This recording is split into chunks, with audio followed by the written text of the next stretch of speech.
On March 16, 2026, Bitcoin broke above its 50-day moving average for the first time in 2 months, climbing to $73,700, while global markets shook with fear.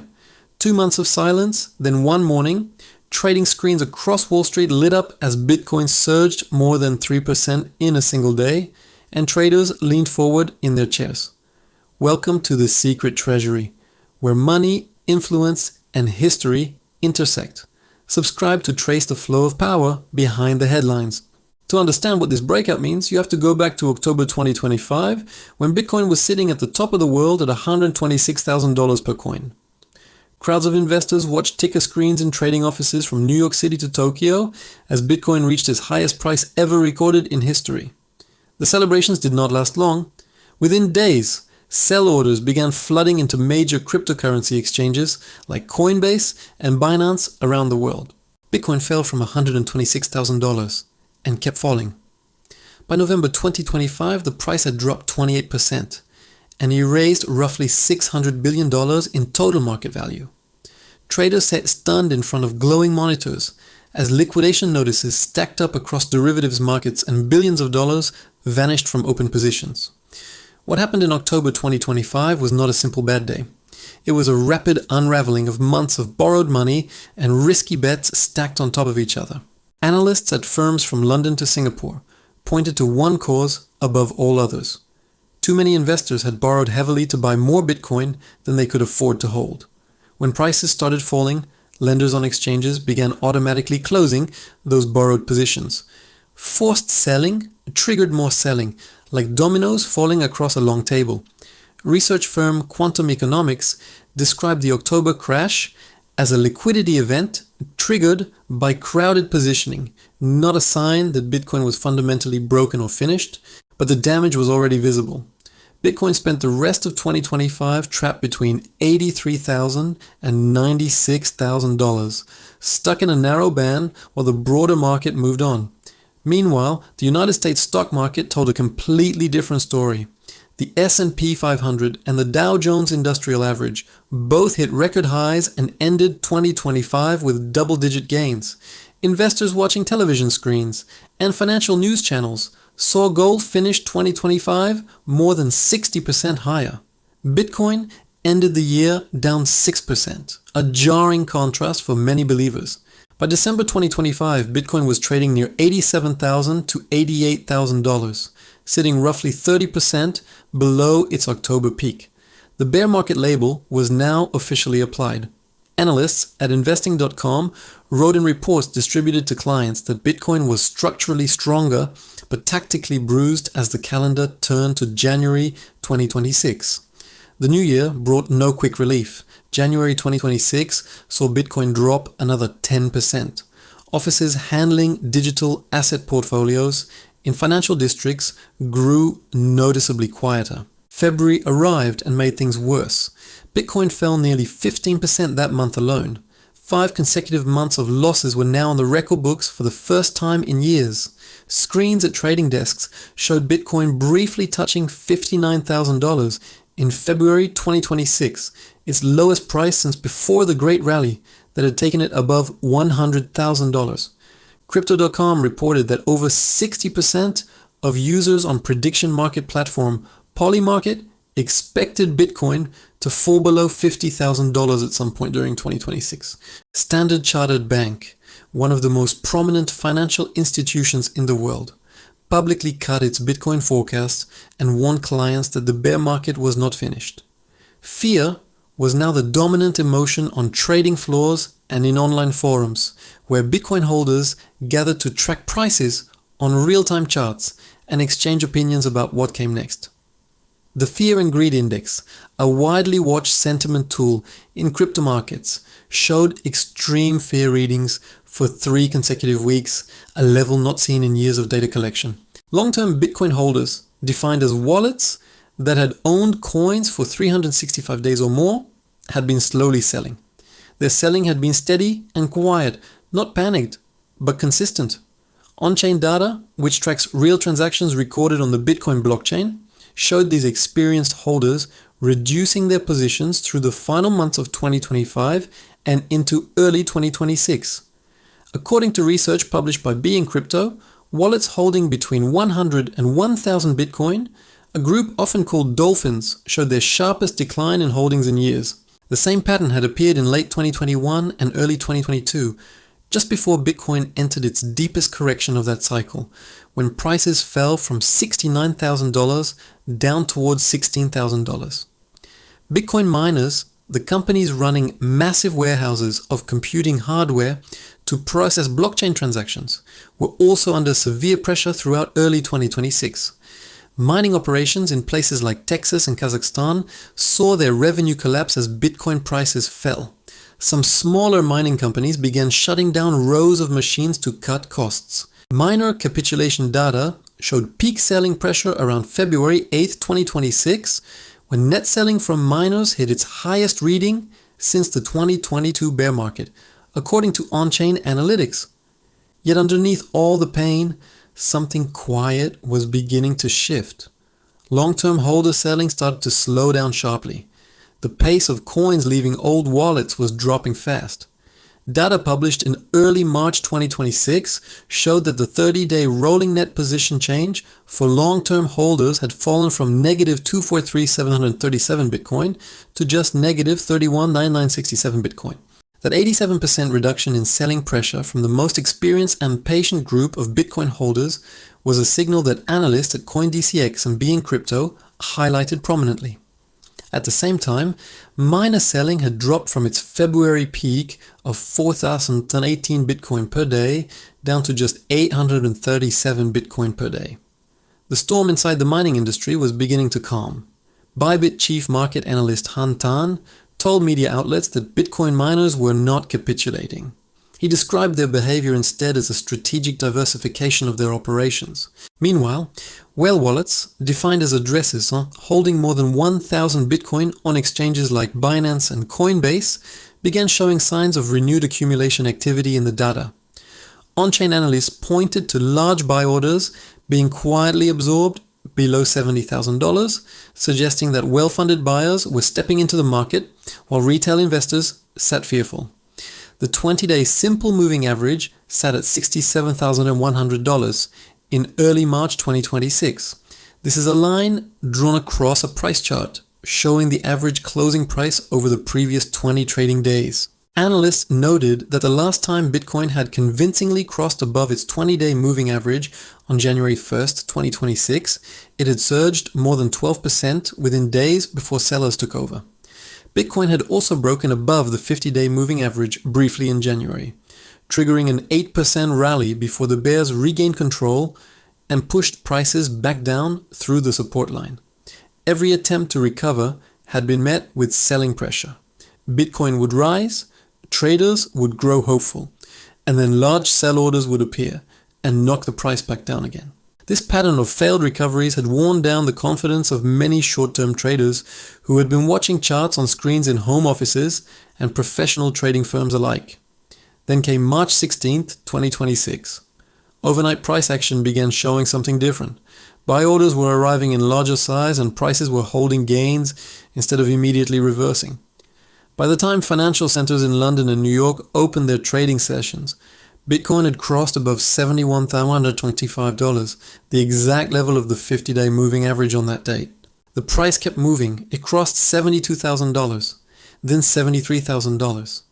By the end of the trading session, Bitcoin had reached $73,700, a gain of more than 3% in 24 hours. What made this moment different from the failed January breakout was the context surrounding it. Conditions inside the Bitcoin market had changed meaningfully in the weeks leading up to the move. United States spot Bitcoin exchange traded funds, the investment products available on the New York Stock Exchange and Nasdaq that allow traditional investors to access Bitcoin, showed renewed activity. These ETF products, led by BlackRock iShares Bitcoin Trust and Fidelity Wise Origin Bitcoin Fund, had been bleeding assets since October 2025, with total outflows reaching $3.6 billion. But by mid-March 2026, fresh capital was flowing back into these products. The outflows that had weighed on Bitcoin prices for months were finally beginning to stabilize and reverse. BlackRock, the largest asset management firm in the world, with offices on Park Avenue in New York City, held over 773,000 Bitcoin inside its ETF product as of early 2026, according to public filings. The presence of institutions like BlackRock, Fidelity, and JP Chase, now firmly embedded in the Bitcoin market, meant that price movements were being watched differently than in past cycles. JP Chase, the largest bank in the United States with headquarters on Park Avenue in New York City, was reportedly considering offering Bitcoin trading directly to its institutional clients. This kind of structural integration between Bitcoin and traditional Wall Street finance would have seemed impossible during the early years of Bitcoin trading before 2020. The regulatory environment was also shifting in important ways that analysts said could affect how money flows into Bitcoin during the recovery phase of the current market cycle. The United States Congress had passed the Genius Act in July 2025, signed by President Trump in the East Room of the White House in Washington D.C., giving new legal clarity to digital assets.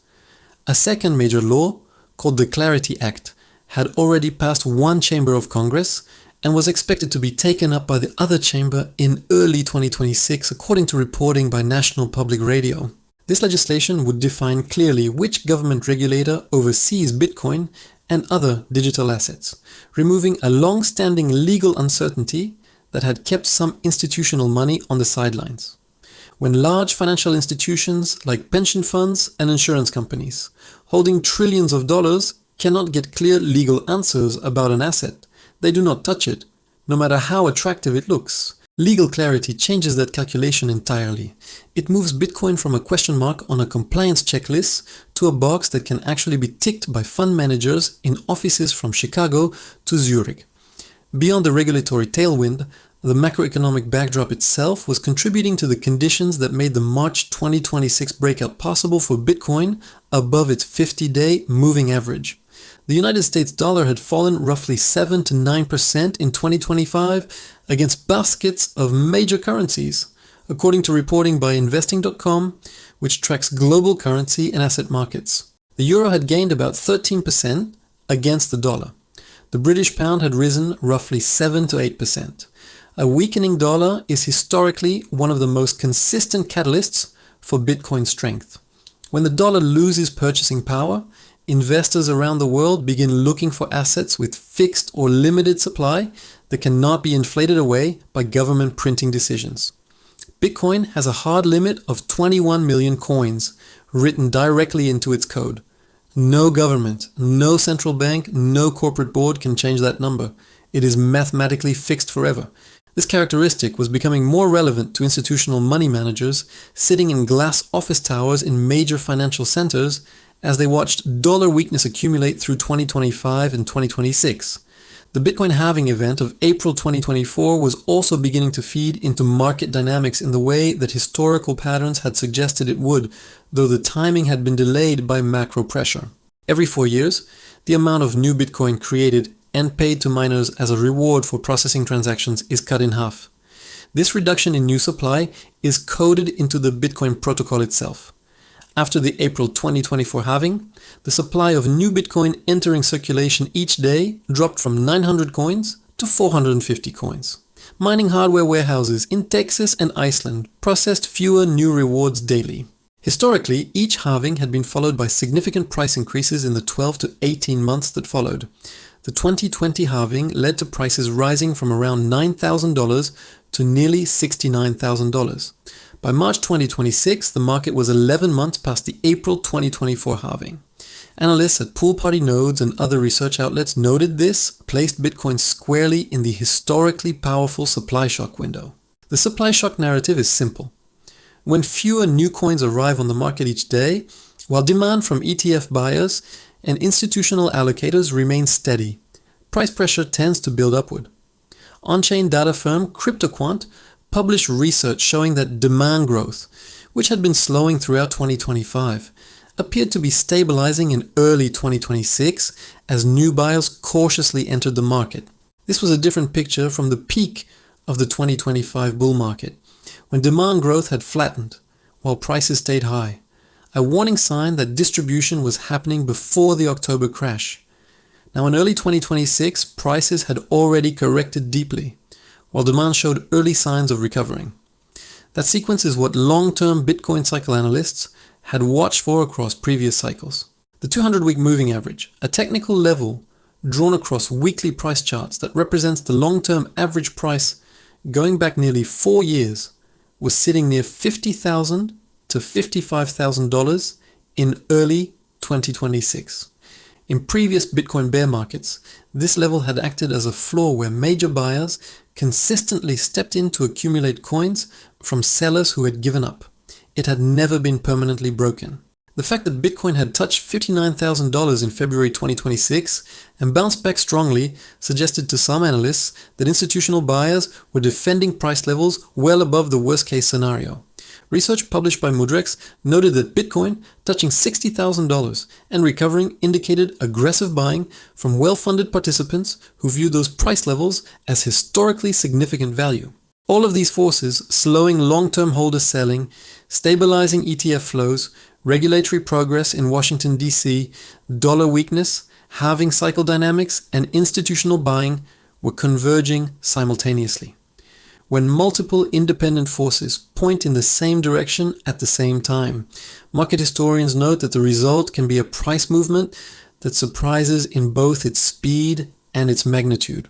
That is exactly what traders watching Bitcoin screens on the morning of March 16, 2026 were beginning to sense. Something had shifted beneath the surface of the market, and a price signal had appeared. The 50-day moving average crossing was not just a line on a chart. It was a visible confirmation that the medium-term momentum of Bitcoin had turned from negative to positive for the first time in 2 months. Traders at hedge funds and digital asset firms from San Francisco to Singapore began adjusting their risk models as Bitcoin closed above the 50-day line on the daily price chart that evening. The next resistance level that analysts identified was the zone between $74,567 and $79,289, described by analyst Crypto Patel as a bearish order block that price would need to work through carefully. Above that zone sat another resistance band between $86,000 and $90,600. And beyond that, the critical $97,900 level that analysts said would represent a true structural shift in the trend. The 50-day moving average crossing was the first step, not the finish line.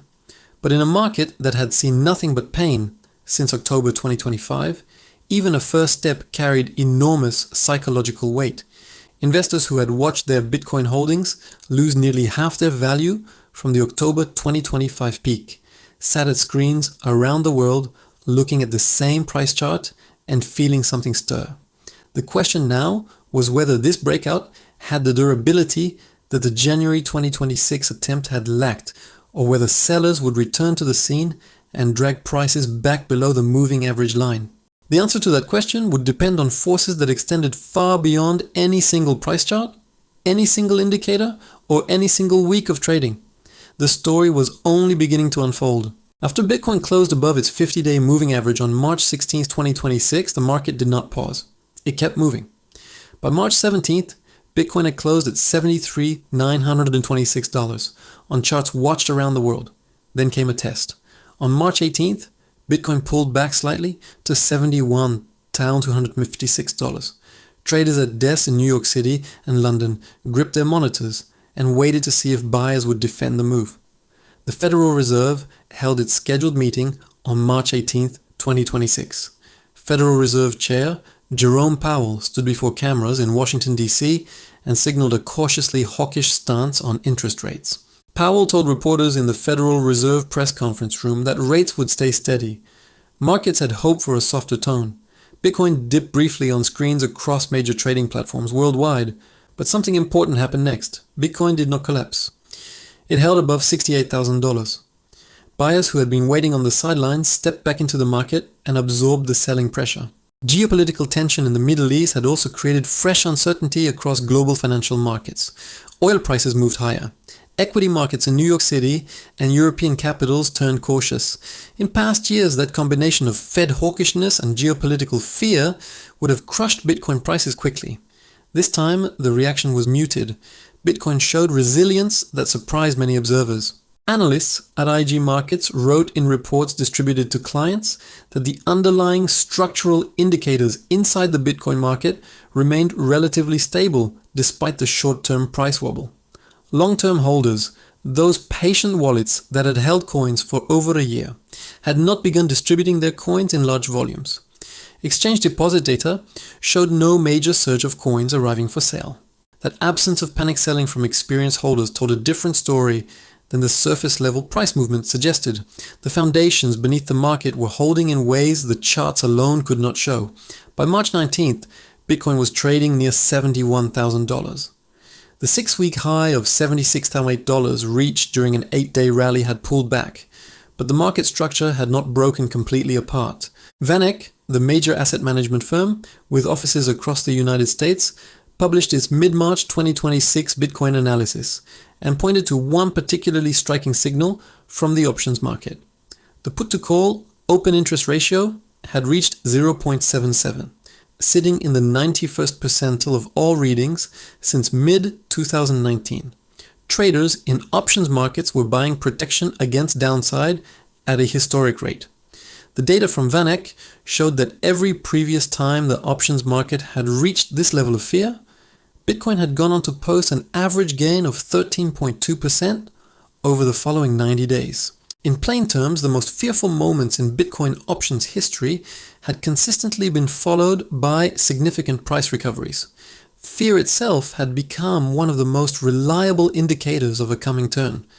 This counterintuitive truth was exactly the kind of signal that professional investors sitting in glass-walled trading rooms at hedge funds had trained themselves to watch for in distressed markets. Another layer of the story was sitting inside the corporate treasury movement. Strategy, formerly known as MicroStrategy, now held over 720,000 Bitcoin according to publicly filed documents. The single corporate holding represented 3.43% of the entire 21 million coin supply that would ever exist. No government or central bank owned more Bitcoin than this one company in Virginia. In a February 2026 television interview on CNBC from the New York City studio, Strategy Executive Chairman Michael Saylor sat across from the anchor and stated his position with complete directness. Saylor told the camera that his company was not going to be selling and was going to be buying Bitcoin. His tone was calm and deliberate as financial news ticker screens scrolled behind him. Strategy had also announced plans to raise $84 billion in additional capital over 2 years to purchase more Bitcoin. That announcement sent shockwaves through financial circles from Wall Street to Canary Wharf. The scale of that plan was breathtaking. $84 billion is larger than the gross domestic product of many entire countries, and all of it was being aimed at purchasing a fixed supply digital asset. Meanwhile, Fundstrat founder Tom Lee, speaking from his firm offices in New York City, told media outlets that March 2026 was going to be a turnaround month for Bitcoin. His year-end target stood at $200,000. Standard Chartered analyst Jeffrey Kendrick in London published research maintaining a target of $100,000 for Bitcoin by the end of 2026, citing improving regulatory conditions and ETF flow normalization. These were not fringe opinions from obscure voices. These were senior analysts at major regulated financial institutions with offices in the most important financial centers on earth, making public forecasts. The fact that credible institutions were now making Bitcoin price forecasts the way they had always made gold or equity forecasts was itself a marker of how completely the market landscape had shifted. Go back to 2017. Bitcoin was trading near $20,000 for the first time. Major bank chief executives in New York City called it a fraud. Regulators in Washington D.C. dismissed it publicly. By 2019, Bitcoin had crashed 80% from that peak to around $3,500. Critics pointed to empty offices of failed crypto companies as evidence that the experiment had failed permanently. Then came 2020. The COVID-19 pandemic forced central banks around the world to print money at historic rates. The Federal Reserve in Washington D.C. expanded its balance sheet by nearly $3 trillion. MicroStrategy, sitting in its offices in Tysons Corner, Virginia, watched the dollar being printed at scale and made a decision. In August 2020, it purchased $250 million of Bitcoin as a Treasury reserve asset. That move drew ridicule from mainstream financial commentators on television screens and newspaper front pages. But it also drew the quiet attention of other corporate treasurers, watching carefully from their desks. Square, the payments company founded by Jack Dorsey with offices in San Francisco, purchased $50 million of Bitcoin in October 2020. Tesla, headquartered in Austin, Texas, bought $1.5 billion in 2021. Each corporate purchase added a floor of demand that had not existed in the 2017 cycle. Each purchase also removed coins from circulation, tightening the available supply that traders and investors could access. Then in January 2024, the Securities and Exchange Commission approved spot Bitcoin exchange-traded funds. Offices across Wall Street that had never touched Bitcoin now had a compliant vehicle to access it. The approval happened after years of rejected applications, legal battles in Washington D.C. federal courtrooms, and persistent lobbying from firms like BlackRock and Fidelity to open the institutional gateway. BlackRock, operating from its headquarters on Park Avenue in New York City, launched its iShares Bitcoin Trust and watched it become the fastest growing ETF product in the recorded history of financial markets. Within 12 months of launch, the BlackRock Bitcoin ETF had gathered over $50 billion in assets. Nothing in the history of ETF products had ever accumulated capital at that speed before. Pension fund managers in state capital offices from Sacramento to Albany, who had never considered Bitcoin, were now receiving formal allocation proposals from their investment committees and outside consultants. Insurance companies managing long-duration liability portfolios from offices in Hartford, Connecticut and Des Moines, Iowa, were being approached by relationship managers presenting Bitcoin allocation frameworks. The world of institutional finance was not dipping its toe into Bitcoin. It was walking through the door with briefcases full of capital and placing it onto a market that had once been dominated by individual enthusiasts. By early 2026, approximately 94% of all Bitcoin that had ever entered spot ETF products was still sitting in those funds. Despite months of outflows, the vast majority of institutional buyers had not sold. One analyst framed this reality in a striking way. He described the ETF outflows as retail panic creating institutional opportunity, while 94% retention among ETF holders showed institutional conviction, not abandonment. Total spot Bitcoin ETF outflows from November 2025 through February 2026 had reached $7.8 billion. That number sounded large until placed against the total $1.3 trillion market capitalization of Bitcoin. The outflows represented roughly 0.6% of total Bitcoin market value. In the context of a global asset with that scale, the selling pressure was actually quite contained despite its emotional impact on sentiment. On the other side of the globe, a different story was unfolding. Gold trading rooms in Zurich and London had watched gold prices climb past $4,950 per troy ounce by March 2026, a record high. Bitcoin and gold had historically moved in different directions during stress events. But by March 2026, both assets were being discussed in the same breath by portfolio managers in the same morning meetings. The language being used to describe Bitcoin had changed. Words like debasement trade, scarcity hedge, and digital gold were no longer coming from Bitcoin conferences. They were coming from JP Morgan research notes. JP Morgan Chase analysts in New York City had published reports framing Bitcoin as part of a broader flight to quality, alongside gold, as traditional fiat currencies lost purchasing power through sustained inflation. The United States national debt clock, mounted on a building in Midtown Manhattan, had ticked past $36 trillion during this period. The number grew by roughly $1 trillion every 100 days. Against that backdrop of expanding government debt, a fixed supply asset with no issuing authority and no physical borders was becoming something more than a speculative trade for a growing number of allocators. The question that serious analysts were now asking was not whether Bitcoin belonged in institutional portfolios. That question had largely been settled. The new question was about the size of the allocation. Historical precedent from gold suggested that a new store of value asset typically builds its institutional position over years rather than months. The early allocations are always small, but they compound. Gold was dismissed as a relic by many financial professionals in the early 1970s, after President Nixon disconnected the dollar from gold in the Oval Office in Washington, D.C. in August 1971. Over the following decade, gold rose from $35 per ounce to $850 per ounce. Those who had dismissed it as an outdated relic watched from office windows as the metal rewrote financial history. The parallel was not lost on the growing community of long-term Bitcoin researchers and analysts who had spent years studying the relationship between monetary history and asset cycles in libraries and offices. Ki Young, Jew, chief executive of on-chain analytics firm CryptoQuant, offered a measured assessment from his offices.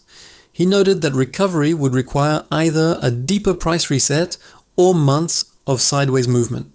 Matt Hugin, chief investment officer at Bitwise Asset Management in San Francisco, characterized 2026 as a likely U-shaped bottoming year with Bitcoin trading in a range between $75,000 and $100,000. That range, $75,000 to $100,000, was a range that would have seemed extraordinary at almost any point in Bitcoin history before 2024. Now, it was being described as a consolidation band, not a ceiling. As March 2026 moved through its final days, Bitcoin was trading near $71,000 to $73,000. The critical resistance zone, identified by analysts, sat between $74,567 and $79,289, just above current prices. Every session that Bitcoin spent near that zone was a session where buyers and sellers were directly contesting control.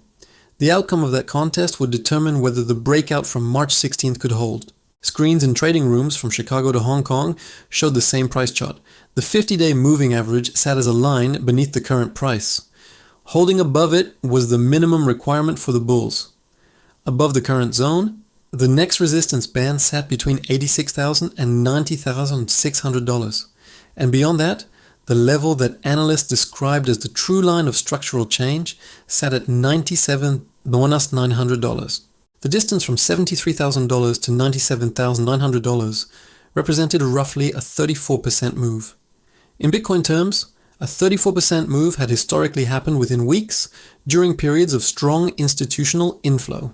But this was not the same market that had existed before 2024. The presence of large institutional holders, regulated ETF products, and corporate treasury buyers meant the market moved differently than before. Volatility had actually declined meaningfully. The 30-day realized volatility had dropped from 80% in January 2026 to 50% by mid-March, according to data published by VanEck using Glassnode figures. Lower volatility meant slower moves in both directions. The dramatic overnight crashes that had defined early Bitcoin cycles were becoming less frequent as the holder base broadened and deepened. For long-term observers who had watched Bitcoin from cramped apartment desks back in 2013 and 2015, the maturing of the market brought a complicated mixture of excitement and nostalgia simultaneously. The wild early days of Bitcoin, when a single tweet could move prices 20% in either direction and exchanges would crash under the weight of panicked users, were becoming a distant memory on old forums. What had replaced those early days was a market with futures contracts traded on the Chicago Mercantile Exchange, options desks staffed by Harvard and Wharton graduates, and prime brokerage accounts. The transformation from a niche internet experiment tracked on obscure message boards to a globally traded asset sitting in the portfolios of sovereign wealth funds had taken less than 15 years to complete. That speed of transformation had no real parallel in modern financial history. Gold took centuries to build its global role. The dollar took decades to become the world reserve currency after World War II. Bitcoin had moved from a white paper published in a cryptography mailing list in 2008 to a $1.3 trillion global asset class in the time it takes a child to grow from birth through their first years of high school. The original document, published under the name Satoshi Nakamoto from an unknown location, described a peer-to-peer electronic cash system that required no banks, no governments, and no trusted intermediaries. That white paper now stored and studied in universities from MIT and Cambridge, Massachusetts to Oxford in England, had set in motion a chain of events that no one in 2008 could fully have predicted or imagined. 15 years later, the institutions that the white paper had been designed to make unnecessary were now among the largest holders and most active participants in the very market it had created from nothing. There is a lesson buried inside that irony. Ideas powerful enough to change the world rarely destroy the old structures entirely. More often, they force those structures to adapt, absorb, and ultimately participate. The Bitcoin market of March 2026 was not the pure peer-to-peer vision of 2008, but it was something arguably more durable. It was an asset that had survived every attempt to kill it and grown stronger each time. It had survived the 2013 collapse of the Mt. Gox exchange in Tokyo, Japan, which had once processed 70% of all Bitcoin transactions, before imploding in a spectacular and highly publicized failure. It had survived the 2017 bubble and the 80% crash that followed. It had survived the 2022 collapse of the FTX exchange and the arrest of its founder in the Bahamas in front of global media cameras. Each time, Bitcoin was declared finished by newspaper editorial boards and television commentators. The price eventually recovered, the network kept running, and new buyers arrived to replace those who had left. The March 2026 breakout above the 50-day moving average was a small chapter in that long and turbulent story. One data point inside a 15-year narrative that had repeatedly confounded its most confident critics. Whether Bitcoin climbed to $100,000 by the end of 2026 or spent another year consolidating between $60,000 and $80,000, the larger story was already written in the record books permanently. A fixed supply digital asset had crossed every barrier that had been placed before it. It had outlasted skeptics, survived regulators, absorbed crashes, and ultimately forced the global financial system to engage. The price on any given Tuesday in March 2026 was a single frame in a very long film. The story of Bitcoin was not a story about one breakout or one moving average crossing, or 1 week of price action. It was a story about a fundamental question that human civilization had wrestled with across centuries of monetary history. Who controls the supply of money, and what happens when that control shifts? That question had brought down empires, triggered revolutions, ended careers of presidents and central bankers, and reshaped borders on the maps hanging in the offices of the most powerful institutions on earth. Bitcoin had inserted itself directly into that ancient question with a simple mathematical answer. Nobody controls the supply, the code controls the supply, and the code cannot be changed by any single actor. That is why the story of one breakout above a 50-day moving average in March 2026 was really a story about something much older and much larger than any price chart on any trading screen could ever capture. The numbers change, the charts move, the analysts argue, but the question underneath it all remains exactly what it has always been. What is money? Who controls it? And what is it truly worth over time? If this story moved you, hit subscribe button. The past holds powerful lessons, and I will help you uncover them.